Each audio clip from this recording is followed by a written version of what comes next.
데일리 브리핑. 네, 매주 월요일 데일리 브리핑에서는 저희 워싱턴 한면택 특파원 연결합니다. 한 특파원 안녕하십니까? 네, 안녕하십니까. 워싱턴입니다. 네. 자, 이 공화당 하원과 민주당 상원 그리고 백악관으로 바뀐 워싱턴 정치권이 또 이 새해 벽두부터 국가 부채 한도 올리기를 놓고 한판 대결에 돌입하고 있다. 이런 이제 얘기가 들리고 있습니다. 지금 상황이 어떻습니까?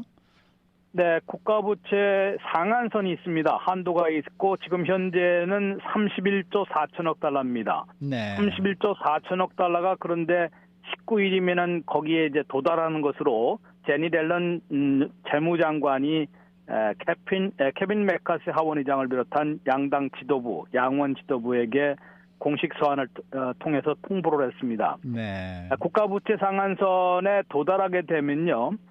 그렇다고 해서 바로 이제 지불 불능, 즉 디폴트가 되는 것은 아니고 한 몇 달 동안은 여유가 있습니다만은 그래도 이 부채 상한선을 넘으면은 그 돈을 더 빌리고 또는 그 채권이나 부채에 대한 이자 지급이라든가 여러 가지 정부 프로그램을 모자랄 경우에는 또 빚을 내야 되는데 빚을 못 내게 돼 있기 때문에 국가 디폴트로 갈 수밖에 없는 그런 상황에 내몰리는 것이어서 지금 문제가 되는 것이고요.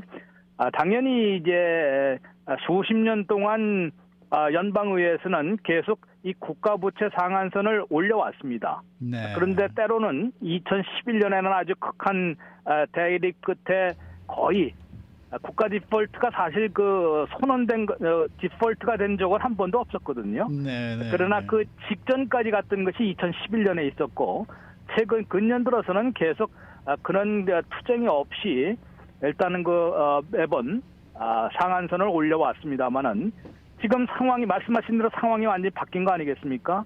그동안 지난 2년간은 민주당이 백악관은 물론 연방 상하원 다수당을 모두 차지하고 있었기 때문에 공화당이 반대를 해봤자 잘 이제 막을 수가 없어서 결국은 뭐 다른 것을 얻어내려고 하는 것이 아니라 그대로 국가부채 상한선을 올릴 수밖에 없는 상황이었고요.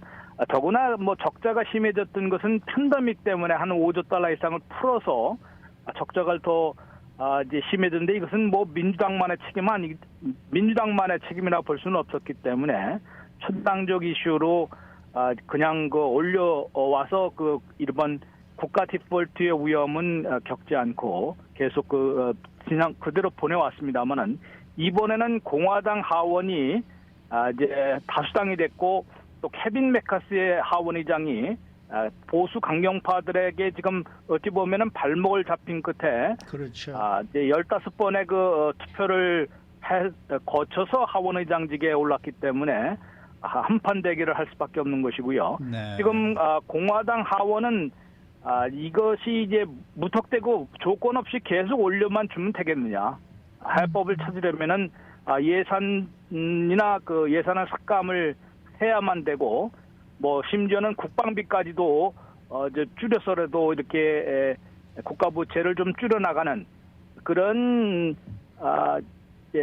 고육지책을 좀 마련해야지만 되지 않겠느냐라고 지금 주장을 하고 있습니다. 그러나 네. 이제 민주당 백악관과 상원을 장악하고 있는 민주당에서는 이것은 뭐 국가 부채라는 것이 어느 당파적인 문제가 아니라 결국은 초당적 미국 전체의 문제이고 이것을 내버려뒀다가 국가 디폴트로까지 이제 몰리게 되면은 엄청난 경제에 파장을 미칠 수가 있고 2011년에 한번 경험을 해본 적이 있었거든요.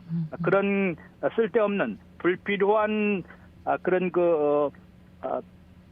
영향을 미칠 그런 결정을 해서는 되겠느냐 이렇게 맞서고 있기 때문에 이것이 이제 상당히 국가 디폴트가 1월 19일에 바로 되는 것은 아닙니다만은 6월 초, 그 전까지는 이른바 특별수단이라고 해서 연방 공무원들이 내는 그런 연금 같은 것을 투자를 하는 것이 재무부의 또 일이거든요.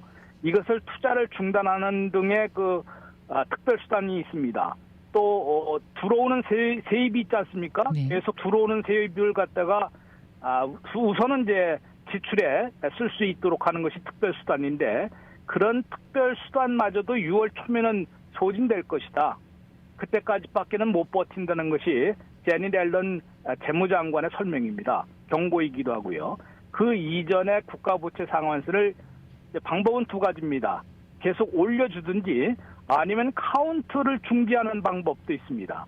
이렇게 두 가지를 연방의회에서 조치를 해줘야만 되기 때문에 지금 상하원 안에 다수당이 다른데 공화민주양당 또 백악관까지 이번에 2월 달에 예산안이 또 2월부터 나오기 때문에 예산을 삭감은 어느 정도 해서 타협을 할 것인지 아니면은 또 마지막 국가 디폴트를 볼모로 하는 당파 대결을 벌이게 될 것인지 지금 상당히 긴장이 고조되고 있는 상황입니다. 네. 국가 디폴트가 오면은 뭐 국가 전체가 어려워지게 되니까 아무래도 조 바이든 대통령하고 케빈 맥카시 하원 의장이 새로운 국적 파트너가 돼서 좀 협력을 잘 할 수 있었으면 좋겠는데요. 어떻게 보십니까? 네, 바이든 대통령은 좀 낙관을 하고 있는 것 같은데요. 사실은 지난 2년간 잘 아시는 대로 맥카시 하원 의장을 거의 무시한 것 아니냐 이런 소리를 들었거든요. 예. 그도 그럴 것이 바이든 대통령으로서는 하원은 민주당 낸시 펠로시 하원 의장이 잡고 있었고요. 민주당은 또 상원 다수당까지 잡고 있었기 때문에 상원에서 공화당 미치 매코널 상원 대표만 설득만 하면 됐었습니다. 네. 공화당 하원은 거의 무시하는 그런 상황이었고 맥카시 하원 대표를 거의 이제 접촉도 잘 안 했었거든요.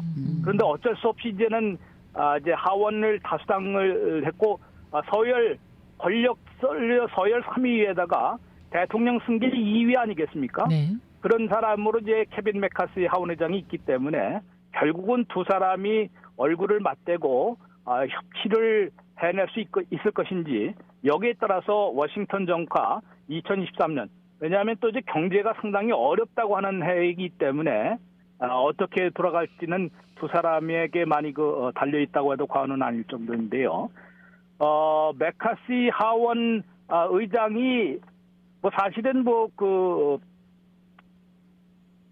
이렇게 당파적으로 대결하는 걸 좋아하는 분은 아니었는데요.